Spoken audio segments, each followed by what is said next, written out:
I, 32F, had a younger brother George, 28M, who just got married last week. Instead of celebrating his new marriage, he's been calling me nonstop, blaming me for Dad not showing up at his wedding. The whole situation is messy and has a lot of history behind it, so I'll try to explain everything. Our parents split up when I was 15 and George was 11. Dad was a heavy drinker, and it started even before I can remember. Mom used to tell me that when I was a baby, she'd often find empty bottles hidden in the garage.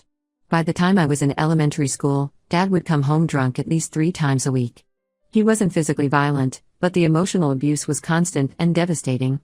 Dad worked as a sales manager at a car dealership, and he'd often use work stress as an excuse for his drinking. He'd come home reeking of alcohol, slam doors, and start screaming at Mom about the smallest things, dinner being cold, the house not being clean enough, or even us kids making too much noise while playing. He'd call her worthless, blame her for everything wrong in his life, and sometimes lock himself in their bedroom for days, refusing to talk to any of us. I remember one particularly bad night when I was 14. Mom had been working as a bank teller for years, taking whatever shifts she could get while still being there for us kids. She finally got promoted to branch manager, which meant better hours and significantly better pay. Instead of being happy for her, Dad couldn't handle that she was making more money than him. He came home completely wasted the night of her celebration dinner. Mom had bought a special cake and invited her parents and sister over. Dad showed up 2 hours late, threw the cake against the wall in front of everyone, and told Mom she was trying to emasculate him. My grandparents left immediately, and I had to clean up the mess while Mom cried in the bathroom. George was young and didn't fully understand what was happening, but I saw everything. The incidents kept piling up. Dad would miss work because of hangovers, forcing Mom to cover our bills with her salary. He'd spend our grocery money on alcohol, making Mom ask her sister for help feeding us. He'd forget to pick George up from school, leaving him waiting for hours until I could get there after my own classes.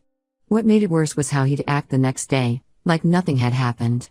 He'd wake up, go to work, if he wasn't too hungover, and act completely normal. If Mom tried to talk about his behavior, he'd either deny everything or blame it on work stress. The final straw came when Mom found out Dad had emptied their joint savings account, almost $15,000 they'd saved for our college funds. He'd gone on a 3-day drinking binge with his friends in Vegas, lost most of it gambling, and couldn't even remember where the rest went. Mom finally had enough. She filed for divorce and got full custody of us, though Dad got visitation rights. Surprisingly, after the divorce, Dad got his act together. He started attending AA meetings, got a better job at a different dealership, and even started dating again. 3 years after the divorce, he met Sarah at work. She was the dealership's accountant. They dated for a year before getting married. Sarah seemed nice enough, and Dad appeared happier with her. He stopped drinking completely and became more reliable with his visitation schedule and child support payments. George was absolutely thrilled about Dad's transformation. He spent every weekend at Dad and Sarah's place, while I kept my distance. I just couldn't forget the years of trauma Dad put us through. I saw him at major holidays and occasionally at George's events, but I never got close to him again. Mom also moved on and found happiness with David, who she met through a mutual friend. They dated for 3 years before getting married 5 years ago. Now to the current situation. When George got engaged to his girlfriend Emma, 27F, last year, he started making weird demands about the wedding.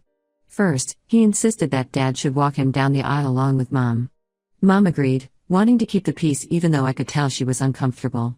Then George dropped the bomb. He wanted Mom to come alone, without David. His excuse was that he wanted a family-only ceremony, which made absolutely no sense since Dad was bringing Sarah. I tried talking to George about how unfair this was.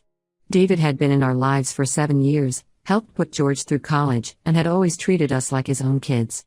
But George wouldn't listen. He kept saying that Dad had changed and deserved a second chance. He even suggested that Mom and Dad might reconnect at the wedding if David wasn't there. I told him he was being delusional and disrespectful to both Mom and David. The situation got even worse when George started spreading lies to Emma's family. He told them David wasn't invited because he had caused problems in our family and made it difficult for Dad to be involved in our lives. This was completely false. David had always encouraged us to maintain a relationship with Dad and had never said a negative word about him. When I confronted George about these lies, he said he needed to protect Dad's image in front of his in-laws and make sure they didn't think badly of him. Mom, being the amazing person she is, eventually decided to attend without David just to keep the peace. She didn't want to risk ruining George's big day. But then Dad didn't show up at all. He sent a text to George an hour before the ceremony saying he couldn't make it. No explanation, no apology, just that he wasn't coming. George was devastated and immediately called me, convinced I must have said something to Dad to make him skip the wedding. The truth is, I hadn't spoken to Dad in months. The last time we talked was at George's engagement party, and it was just basic small talk. I had no idea why he didn't come. But George wouldn't believe me. He's been telling everyone that I sabotaged his wedding because I couldn't let go of the past. Now Emma's family is asking questions about why both Dad and David were absent, and George expects me to lie and say there was a medical emergency. I refuse to cover for him or make up excuses. I'm tired of the lies and the pretense. Now George is panicking because Emma's parents are starting to piece together the real story, and he's worried they'll judge him for how he treated Mom and David. He keeps calling me, saying I'm ruining his marriage before it even starts by not backing up his story. Ida for refusing to lie to his in-laws? Update 1, it's been 2 weeks since my last post, and things have gotten even more complicated than I imagined. Sarah, Dad's wife, reached out to me yesterday, which was surprising since we rarely talk. She wanted to meet in person, so we had coffee this morning. What she revealed about why Dad didn't show up at the wedding left me completely shocked. According to Sarah, George had been pressuring Dad for months before the wedding to pretend he was still in love with Mom during the ceremony. It wasn't just about walking down the aisle together, George had planned an entire performance. He wanted Dad to dance with Mom for every slow song, give a speech about their beautiful family, and take dozens of family photos without Sarah or David. Sarah found out about this when she accidentally saw the detailed schedule George had sent to Dad, which specifically excluded her from most of the wedding activities. What bothers me most is that Dad initially agreed to go along with this charade. Sarah said he didn't want to disappoint George and thought he could handle pretending for one day. But 3 days before the wedding, George sent Dad a script for his father of the groom's speech. Sarah showed me the email on her phone, and I couldn't believe what I was reading. George had written lines like I never stopped loving their mother and she was the one that got away. He wanted Dad to say that divorcing Mom was the biggest mistake of his life and that he thinks about her every day.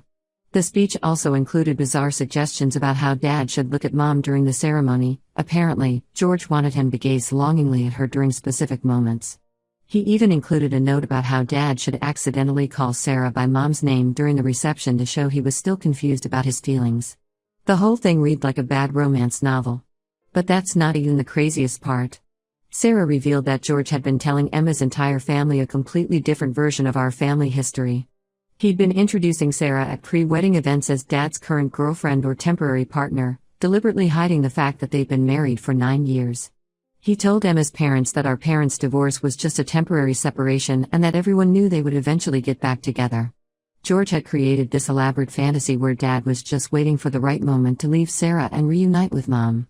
He told Emma's family that Sarah was aware of this arrangement and was just helping Dad pass the time until he could be with his true love again.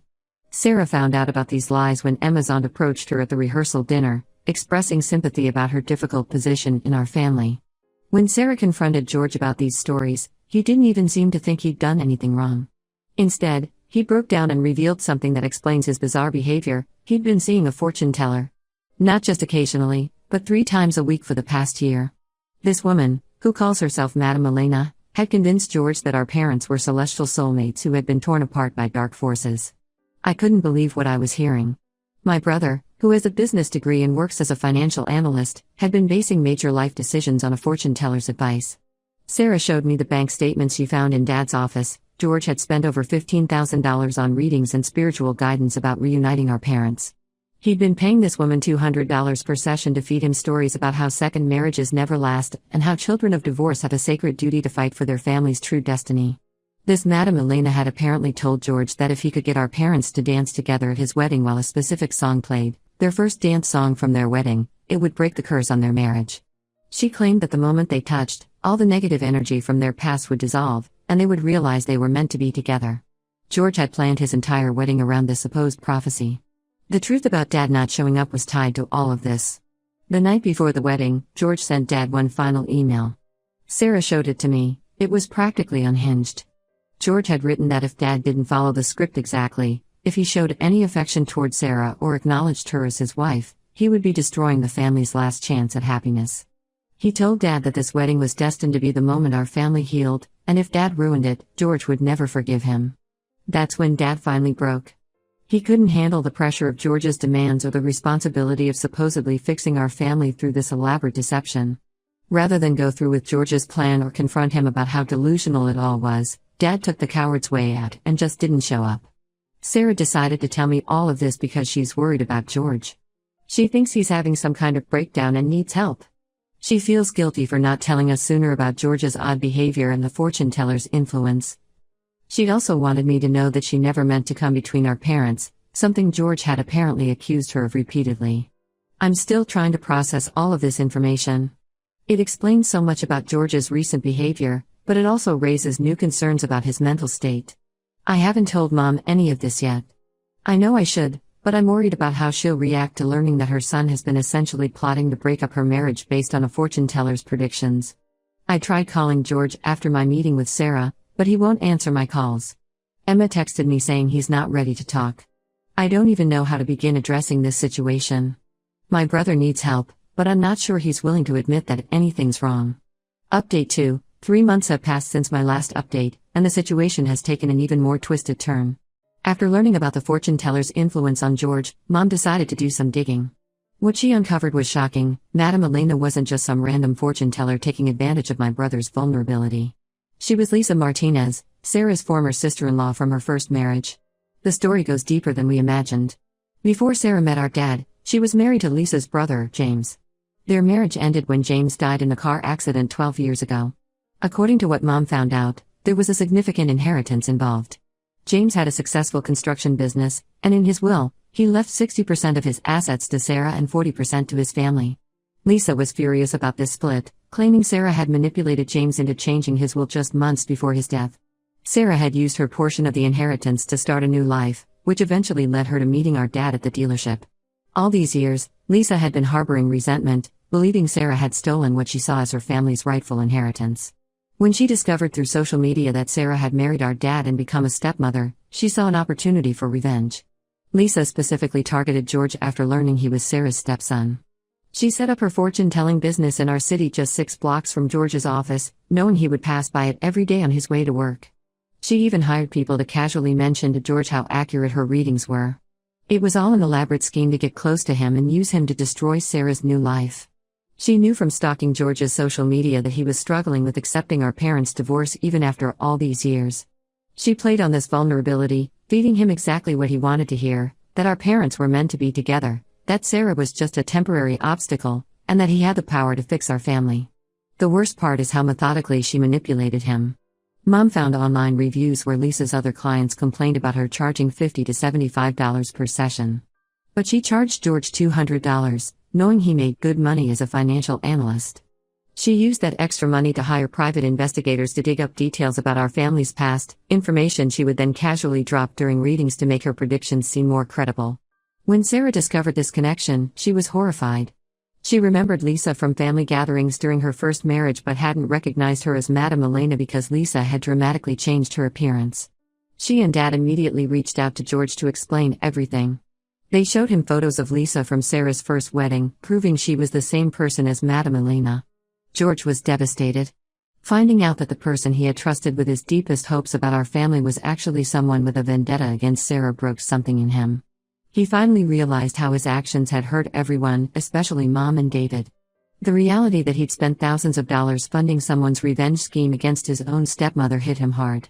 The truth about Lisa came out to Emma's family too. Emma's father, who works as a lawyer, was particularly angry about the manipulation. He's helping George build a case against Lisa for fraud, though George is hesitant about pursuing legal action because he's embarrassed about being so thoroughly deceived. Emma has been surprisingly supportive through all this, but she's made it clear to George that things need to change. She insisted that he start setting firm boundaries with Dad and Sarah's extended family. She also helped him see how his obsession with reuniting our parents had affected their own relationship. Apparently, he had been comparing every aspect of their relationship to our parents' marriage, trying to avoid what he saw as their mistakes. Mom suggested family counseling, but George isn't ready for that yet. He's still processing the humiliation of falling for Lisa's scheme and the guilt over how he treated everyone. He did, however, finally call David to apologize for excluding him from the wedding. It was a start, even if it came too late to fix the hurt he caused. The most ironic part of all this is that Lisa's plan to destroy Sarah's happiness completely backfired. Instead of breaking up Sarah and Dad's marriage, this whole situation has actually brought them closer together. Sarah's handling of the situation, choosing to tell me the truth, helping uncover Lisa's deception, and still showing concern for George despite how he treated her, has shown everyone what a genuinely good person she is. I'm still angry at Lisa for taking advantage of my brother's emotional vulnerability, but I'm also relieved that the truth came out before more damage could be done to our family. Update 3. It's been 6 months since everything happened, and our family has gone through significant changes. After the truth about Lisa came out, George finally apologized to Mom and David for excluding David from the wedding. It wasn't an easy conversation. George broke down several times while trying to explain his actions. He admitted that even before meeting Lisa, he'd struggled with accepting Mom's marriage to David, but Lisa's manipulation had turned that struggle into an unhealthy obsession. David, being the incredible person he is, didn't hold on to any resentment. He told George that while the wedding exclusion hurt him deeply, he understood that George had been manipulated during a vulnerable time in his life. Mom was more hesitant to forgive so quickly, not because of the wedding itself, but because of how George had been painting her as a bad mother to Emma's family. It took several long conversations for them to reach a better place. The situation with Lisa took an unexpected turn. Even though George didn't want to pursue legal action, Emma's father discovered that Lisa had been running her fortune-telling business without proper licenses and had several complaints filed against her for fraud. He reported his findings to the authorities, and Lisa is now facing criminal charges for running a fraudulent business. She's also being investigated for stalking, as evidence showed she had been following both George and Sarah for months before setting up her business near George's office. Dad and Sarah moved to Arizona for work 3 months ago. Initially, I was worried this might trigger George's abandonment issues again, but surprisingly, the distance has been healthy for everyone. Without the pressure of forced family gatherings and fake reunions, we've all been able to build more genuine relationships. George and Dad talk on the phone once a week, but there's no more fantasy about him leaving Sarah or getting back with Mom. Emma's family has been incredibly understanding through all of this. Emma's mother actually shared that she had gone through something similar with her own divorced parents, which helped her understand George's behavior better. They've been helping George realize that a healthy family isn't about forcing people together or living in the past, but about accepting reality and building honest relationships in the present. Mom and David recently renewed their vows in a small garden ceremony for their 5th anniversary. This time, George not only attended with Emma but also gave a heartfelt speech about how David had been more of a father figure to him than he'd previously allowed himself to admit. It was a beautiful moment of healing for everyone. Sarah reached out to me last week to share that she's expecting a baby. She was nervous about telling George, worried it might upset him, but he took the news well. He even offered to help set up the nursery when they visit for Christmas.